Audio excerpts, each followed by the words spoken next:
আজকের এই ভিডিওটাতে ক্লাস 11-এর অ্যান অ্যাস্ট্রোলজার্স ডে নিয়ে আলোচনা করব। অ্যান অ্যাস্ট্রোলজার্স ডে তোমরা হয়তো অনেকেই গল্পটা ইতিমধ্যেই শুনে থাকবে। তো আজকে আমরা এটা টেক্সট ওয়াইজ একদম অ্যানালাইসিস করব এবং পড়বো, বলবো, এখান থেকে এমসিকিউ যেগুলো আসবে সেগুলো আলোচনা করব, ওয়ার্ড নোটস বলবো। হ্যাঁ, তো চলো শুরু করা যাক। দেখো, অ্যাস্ট্রোলজার মানে আমরা সকলেই জানি, অ্যাস্ট্রোলজার মানে কি? জ্যোতিষী।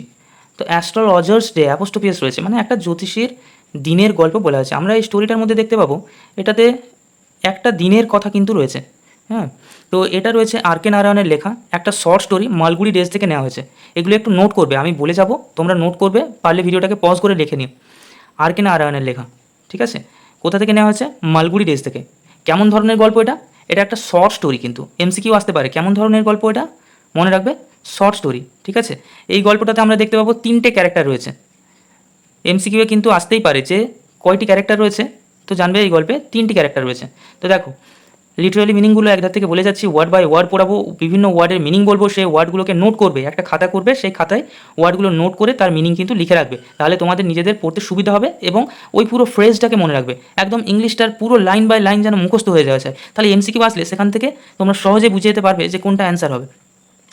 পাংচুয়ালি অ্যাট মিড ডে।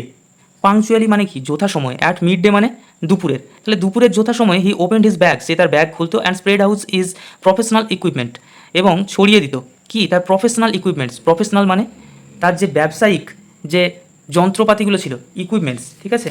তো সেইগুলোকে সে কী করতো? চারিদিকে মেলে ধরতো বা ছড়িয়ে দিত সরঞ্জামগুলোকে। প্রফেশনাল মানে জীবিকা সংক্রান্ত বলতে পারে, ইকুইপমেন্টস মানে লিখে রাখো সরঞ্জাম। হুইচ কনসিস্টেড, যেটার মধ্যে ছিল কি? Of A dozen কৌরিসেলস। কৌরিসেলস মানে হচ্ছে কড়ি। তোমরাও এখনও দেখে থাকবে যে বিয়ে বাড়িতে বা বিভিন্ন হিন্দুদের অনুষ্ঠানে আচারেতে সেখানে কড়ি লাগে, ঠিক আছে? তো সেই কড়ি কিন্তু সেখানে ছিল। কয়টি ছিল? এ ডজন, 12টি। এমসিকিউ আসতে পারে, খুব important. A square piece of cloth, একটা চারকোনা কাপড়ের টুকরো ছিল। With obscure mystic charts. Obscure mystic chart মানে লিখে রাখো দুর্বোধ্য রহস্যময় ভাগ্য নির্ণায়ক চার্ট, ঠিক আছে? অবসকিওর দুর্বোধ্য, মিস্টিক মানে লিখে রাখো রহস্যময়, চার্ট মানে তো জানোই যে ছক। তো এই দুর্বোধ্য রহস্যময় ছক আঁকা একটা চারকোনা কাপড়ের টুকরো ছিল। আর কি ছিল? A notebook bundle of palmyra writing মানে একগুচ্ছ তালপাতায় লেখা পুঁথি ছিল। হিজ ফোরহেড ওয়াজ রেসপ্লেন্ডেন্ট। রেসপ্লেন্ডেন্ট মানে লিখে রাখো যে উজ্জ্বল বা চকচক। তার কপাল কী হতো? তার কপালটা উজ্জ্বলভাবে আঁকা ছিল। কী দিয়ে? না, with sacred ash and vermilion. তার কপালে ছিল উজ্জ্বল ছাই আর সিঁদুর। And his eyes sparkled with a sharp abnormal gleam, এবং তার কি? চোখগুলি তীক্ষ্ণ ও অদ্ভুতভাবে জল করছিল। অ্যাবনর্মাল গ্লিম, অ্যাবনর্মাল মানে অস্বাভাবিক, এবং গ্লিম মানে লিখে রাখো আভা। যেটা কী ছিল? Which was really an outcome of A continual searching look for customers, যেটা এক নাগাড়ে তার কাস্টমার্সদেরকে খুঁজে চলেছিল, ঠিক আছে? তো এই একজন ধূর্ত, একজন ফেক অ্যাস্ট্রোলজার ছিল, প্রথমেই বলে রাখি। তো এ কী করতো? সে এই যে বিভিন্ন ধরনের যে ভেগ দেখতে পাচ্ছ, এইগুলো সব এই এক কথায় ভেগ ধরে বসে থাকতো। তার যে কপাল সেটাও উজ্জ্বল ছিল, পবিত্র ছাই সিঁদুর দিয়ে। তার চোখগুলো কী ছিল? একটা তীক্ষ্ণ উজ্জ্বল আভা ছিল, আর যেটা সবসময় বা প্রতিনিয়ত কী করে চলেছিল? খুঁজে চলেছিল তার কাস্টমার্সদেরকে। But which is simple clients, কিন্তু তার যে সাধারণ ক্লায়েন্টস ছিল, মানে মক্কেল যারা ছিল, হ্যাঁ, to be a prophetic light and felt comforted, তারা সেটাকে কি মনে করতো? একজন সাধকের জ্যোতি বলে মনে করতো। প্রফেটিক লাইট, ভবিষ্যৎ যে জানায় এই রকম একটা আলো। হ্যাঁ, তো লিখে রাখো, প্রফেটিক লাইট মানে ভবিষ্যৎ দৃষ্টিসম্পন্ন আলো। অ্যান্ড ফেল্ট কমফোর্টেড, এবং তারা স্বস্তি বোধ করতো। The power of his eyes was considerably enhanced by their position. তার এই যে চোখের যে জ্যোতি বা চোখের ক্ষমতা, সেটা আরও বৃদ্ধি পেয়েছিল বাই দেয়ার পজিশন, তাদের অবস্থানের কারণে। Placed as they were between the painted forehead and the dark whiskers, যেটা কী ছিল? প্লেসড ছিল, যার অবস্থানটা কোথায় ছিল? অ্যাজ দে ওয়ার বিটুইন, ঠিক মাঝখানে ছিল কি? দ্য পেইন্টেড ফোরহেড, তার চিত্রিত কপাল, পেইন্টেড আঁকা, ঠিক আছে? তার যে চিত্রিত কপাল ছিল, সেই চিত্রিত কপালের মাঝখানে, আর গাল বেয়ে নেমে আসা গোপের মাঝখানে, ঠিক আছে? এটা ছিল আর কি। ইভেন এ হাফ উইটস আইজ, এমনকি হাফ মানে অর্ধেক, উইটস মানে হচ্ছে, উইট মানে জ্ঞান বা বুদ্ধি বলতে পারি। তাহলে অর্ধ বুদ্ধিসম্পন্ন মানুষের চোখেও would sparkle in such a thing, সেটাও কী হবে? না, স্পার্কেল করবে। স্পার্কেল মানে লিখে রাখো, আর স্পার্কেল মানে চকচক করা। তাহলে একজন অর্ধ বুদ্ধিসম্পন্ন ব্যক্তির চোখও এই রকম পরিমণ্ডলে জল করবে বা চকচক করবে। টু ক্রাউন দ্য এফেক্ট, হ্যাঁ, এই যে এফেক্ট, এই প্রভাবটা এটাকে আরও বিস্তৃত করতে, টু ক্রাউন মানে আরও বাড়াতে আর কি কী করতো, হি আউন্ড এ স্যাফরন কালার হিয়ড, সে পরিধান করতো একটা গেরুয়া রঙের টারবান পাগড়ি অ্যারাউন্ড হিজ হেড, তার মাথার চারপাশে। This colour scheme never failed, এই রঙের সমন্বয়টা কখনো ব্যর্থ হতো না। কালার স্কিম মানে রঙের সমন্বয়। আমরা কি গেরুয়ার রং পরে থাকলে বিশ্বাস করি যে সে কোনো কী বলবো কোনো সাধারণ মানুষ নয়, তিনি একজন জ্ঞানী মহাপুরুষ। তো এইখানে এই তার যে কালার স্কিম এটা কিন্তু কখনো ব্যর্থ হতো না। পিপল ওয়ার অ্যাট্রাক্টেড, মানুষেরা আকর্ষিত হতো, টু হিম, তার প্রতি, as bees are attracted to cosmos or dahlia stalks, যেমন মৌমাছিরা কসমোস আর ডালিয়া ফুলের প্রতি আকর্ষিত হয়। He sat under the boughs of a spread tamarind tree which flanked a path running through the town hall park.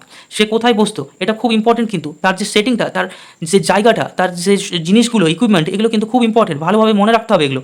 হি স্যাট, সে বসতো under the boughs of A spreading tamarin tree, হ্যাঁ, শাখা পোশাখা বিস্তৃত একটা তেঁতুল গাছের নিচে।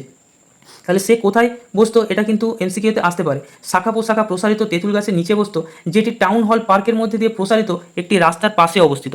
তাহলে সেটা কোথায় ছিল, যে টাউন হল পার্ক যাওয়ার যে রাস্তা ঠিক তার পাশে। পুরো ঘটনাটা কোথায় ঘটছে, যদি এমসিকিউতে প্রশ্ন আসে তাহলে বলতে হবে যে এটা একটা স্ট্রিটের ঘটনা, ঠিক আছে, একটা রাস্তায় ঘটছে। আর সেই রাস্তাটা কোথায় যাচ্ছে না, টাউন হল পার্কে যাচ্ছে। It was a remarkable place in many ways, এটা বিভিন্নভাবে একটা উল্লেখযোগ্য স্থান ছিল। রিমার্কেবল প্লেস মানে উল্লেখযোগ্য স্থান, বিভিন্নভাবে ছিল আর কি। A surging crowd was always moving up and down this narrow road morning till night, মানে কি একটা সার্জিং ক্রাউড, সার্জিং ক্রাউড মানে লিখে রাখো উপচে পড়া ভিড়। ওয়াজ always moving up and down, সেটা সর্বদাই যাতায়াত করতো, দিস ন্যারো রোড, হ্যাঁ, এই সরু রাস্তা দিয়ে, মর্নিং টিল নাইট, সকাল থেকে রাত পর্যন্ত। A variety of trades and occupations, বিভিন্ন ধরনের ব্যবসা, ট্রেডস মানে ব্যবসা, অ্যান্ড অকুপেশনস পেশা, was represented all along its way, সেটা এখানে কিন্তু ছিল, নানা ধরনের ব্যবসা জমে উঠতো, ঠিক আছে, এই পথের ধার জুড়ে আর কি। সেগুলো কী কী ছিল, মেডিসিন সেলার্স, ওষুধ বিক্রেতা, sellers of stolen hardware and junk, মানে কি লোহা এবং অন্যান্য ধাতু নির্মিত চোরাই মালের কারবারি, ঠিক আছে, ম্যাজিসিয়ান্স মানে জাদুকর, অ্যান্ড অ্যাবাভ অল, এবং সর্বোপরি কী ছিল, অ্যান অকশনার, একজন নিলামকারী, অফ চিপ ক্লোথ, যেগুলো খুব সস্তার জামা কাপড়, সেই সস্তার জামা কাপড়ের একজন নিলামকারী ছিল। Who created enough din all day, যে সারা দিন ধরে চিৎকার করতো, চেঁচামেচি করতো, to attract the whole town, এই শহরটাকে আকর্ষণ করার জন্য বা শহরের মানুষদের আকর্ষণ করার জন্য। নেক্সট টু হিম, তারপরে, ইন ভোসিফেরাসনেস, এই চিৎকার চেঁচামেচিতে তারপরে, কেম এ ভেন্ডর, যে আসতো সে কে, a vendor of fried groundnut, একজন বিক্রেতা, কিসের, গ্রাউন্ডনাটের, হ্যাঁ, চীনাবাদাম বিক্রেতা। তাহলে তার চিৎকার চেঁচামেচির পরে আরেকজন আসতো, সে কে না, চীনাবাদাম বিক্রেতা। Who gave his wares a fancy name, যে তার ওই বাদামগুলোর একটা প্রতিদিন চটকদার নাম দিত, একটা মজাদার নাম দিত, ফ্যান্সি নেম। কলিং ইট বোম্বাই আইসক্রিম, ওয়ান ডে, একদিন এটার নাম দিত Bombay ice cream, and on the next, এবং তার পরের দিনে দিল্লি আমন্ড, নাম দিত কি, Delhi almond, and on the third, এবং তৃতীয় দিনে রাজাস ডেলিকেসি, রাজার মনোহরা। ডেলিকেসি মানে হচ্ছে মনকে আকর্ষণ করে এমন, মনোহরা, and so on and so forth, এবং এইভাবে বিভিন্ন নাম দিতে থাকতো। And people flocked to him, এবং মানুষজন তার কাছে ভিড় জমাতো। A considerable portion of this crowd dallied before the astrologer too, বলছে এই ভিড়ের বেশ কিছুটা অংশ সেই অ্যাস্ট্রোলজারের কাছে গিয়ে সময় কাটাতো। The astrologer transacted his business by the light of a flare, বলছে এই অ্যাস্ট্রোলজার কী করতো, তার যে বিজনেসের লেনদেন সেটা করতো, ট্রানজ্যাক্টেড মানে লেনদেন করা, বিজনেস তার ব্যবসা, তার ব্যবসার লেনদেনটা করতো কীভাবে না, by the light of a flare, flare মানে আগুন, তাহলে আগুনের, জ্বলন্ত আগুনের আলোয়।